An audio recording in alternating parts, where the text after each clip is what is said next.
Hello friends, and welcome to my channel. I'm Lydia, the Halfling Seamstress. In my last video, I made a cape from 1910. Today we're going to time travel a little further back, to the year 1895. I have been in love with the late Victorian and Edwardian era ever since I was a little girl, thanks to my mum's love of the era. It was such an elegant silhouette with flowing, swooshy, perfectly twirlable skirts. But it always seemed out of reach to ever have an outfit that could possibly come close. Late 2019, I discovered a YouTube channel so entirely enchanting, it had me hooked instantly. That is the incomparable Bernadettes banner. Watching her video on recreating an 1895 walking skirt made my history/epic twirly skirt-loving brain go, I want one. But it wasn't until I stumbled across a specific pattern with instructions from the era that I realized it was doable. I too could live out my best 1890s, on the cusp of Edwardian Murdoch Mysteries fangirl life. The pattern I found comes from tutorlinks.com, which I will link below.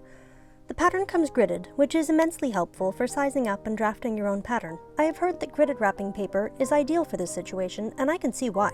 Not being able to find any such wrapping paper in 2020, I ordered a massive stack of gridded paper online and taped the pieces together. It was a handful and a half. The gridded pattern was super helpful though, and it took me back to my homeschooled high school geometry days, plotting X and Y axes at the kitchen table. It was surprisingly fun, and I normally hate math with a flaming passion. All the pieces then get cut out. Can you tell I finally figured out how to use the time-lapse feature?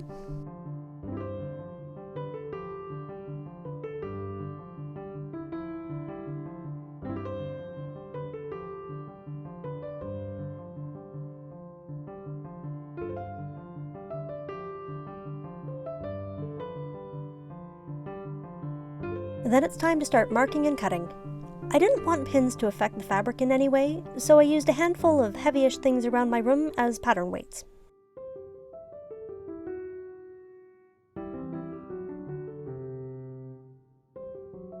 So this is where I'm at on the mock-up right now, and this is going to turn into the lining. I just got it pinned on so I have an idea of where I want the waistband to sit.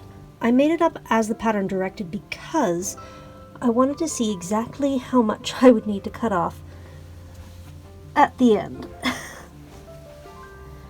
As you can see, there's a lot of fabric going on there. That's where my little hobbit foot comes to.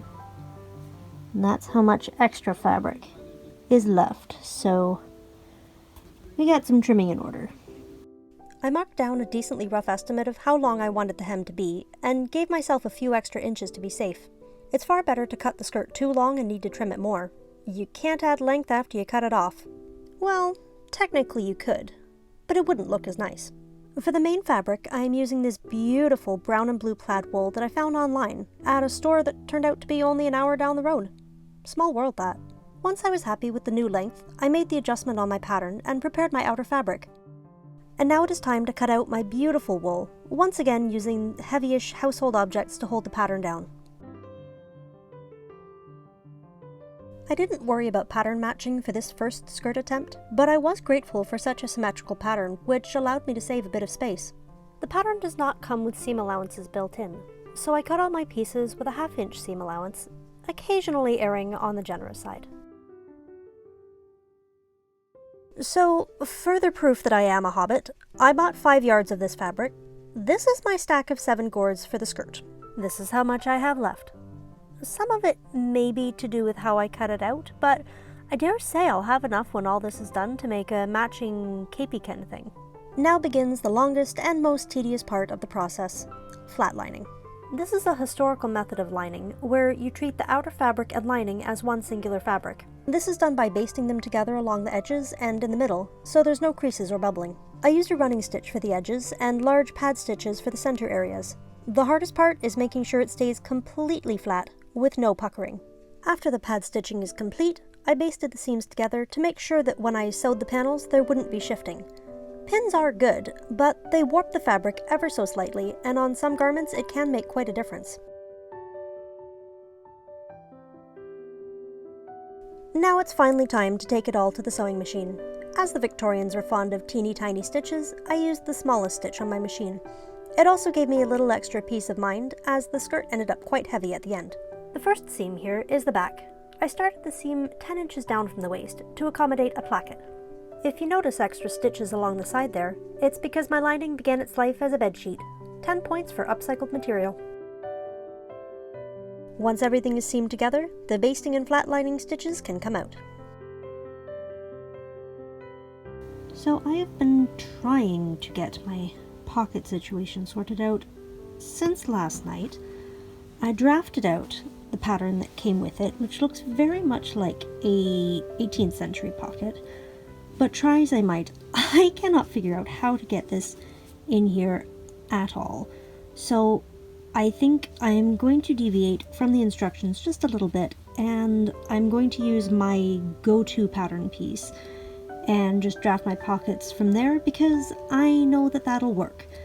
This is still pretty stinking cool, and I may end up turning it into one of those cool 18th century pockets that are kicking around right now. So yeah, we'll see how that goes. After I finally got the pocket sorted out, I pressed open all the seams. Before the waistband can go in, the placket is added. Since the skirt closes with only hooks and eyes, the placket ensures there is no gaping at the seam once the skirt is being worn. Following the instructions, I attached a 4x10 inch strip at the left-hand side on the right side of the fabric. It gets folded over and turned under and whipped down by hand.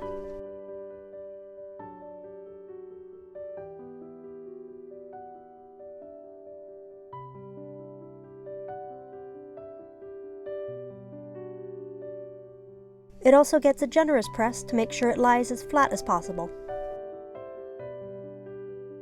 A second piece, 2 inches wide, gets attached to the right-hand side of the seam and folded and stitched down in the same way as the left side.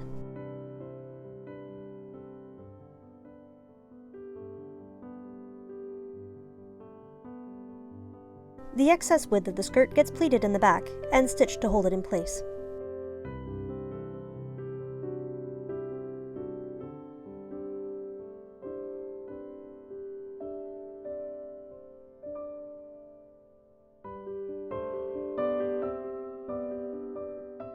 Now the waistband gets stitched on. Traditionally, Victorian waistbands were very narrow, with very little bulk. The instructions talk about using webbing or ribbon. Also, they mentioned piping the waistband, which confused me to no end. This waistband has a little more bulk than perhaps I would ideally prefer, but it is quite nice. It gets folded over to the inside and hand-felled down with strong close stitches.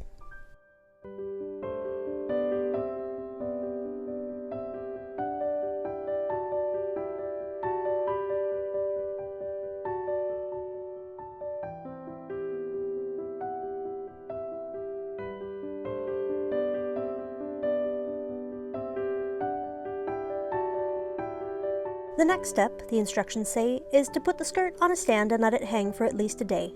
I have no dress stand, and so I did the next best thing, hanging it on my bed curtains. It also says to stroke it down occasionally with the hand. This allows any stretch from the bias edges to work itself out before hemming.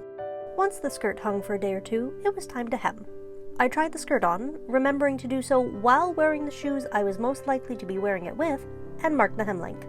As you can see from my multiple pencil marks, it took some finagling to reach a length I was happy with. I debated back and forth about stiffening the bottom, as I have seen recreations done with and without stiffening.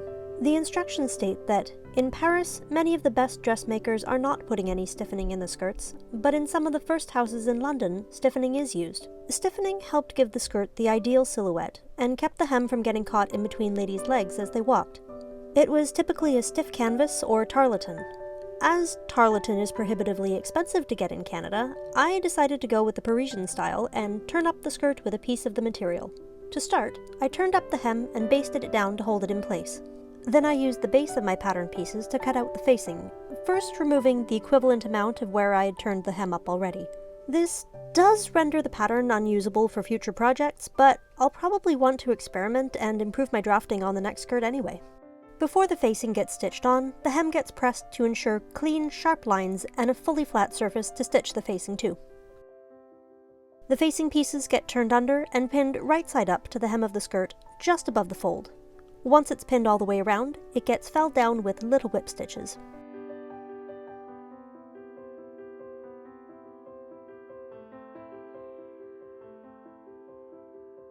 The same happens to the upper edge of the facing. The tricky part was catching only the lining and avoiding any stitches showing on the outer fabric. It did happen a little bit, but you do see facing lines on some historical garments, so I didn't worry about it. One little detail the guide I used didn't include, but that I loved from Bernadette Banner's video, was the inclusion of a tiny watch pocket that sits right at the waistband. Right from the get-go, I knew that was a detail I had to include. I cut out a 3x3 inch square that gets rounded at the bottom. I cut it out from a double thickness of the lining fabric with a very narrow seam allowance. The top edge gets turned under and felled down as invisibly as possible. The sides then get felled to the skirt, taking particular care here only to catch the lining. I used double thread and tiny whip stitches to make sure it was as sturdy as possible. While I don't yet have a proper antique pocket watch, I do have a 1903 Vesta case, which fits my little pocket perfectly.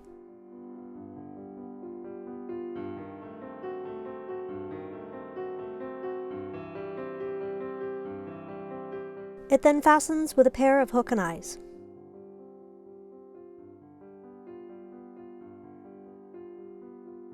The instructions did carry on for a bit about silk frills and double ruches and elastic flutes. But having seen a few tutorials that don't mention any of those, I left my skirt at that. I'll probably make a petticoat sometime in the near future just to help keep the silhouette even more in place, especially for windy days. I may have some vintage lace that is just begging to be made into a frilly petticoat.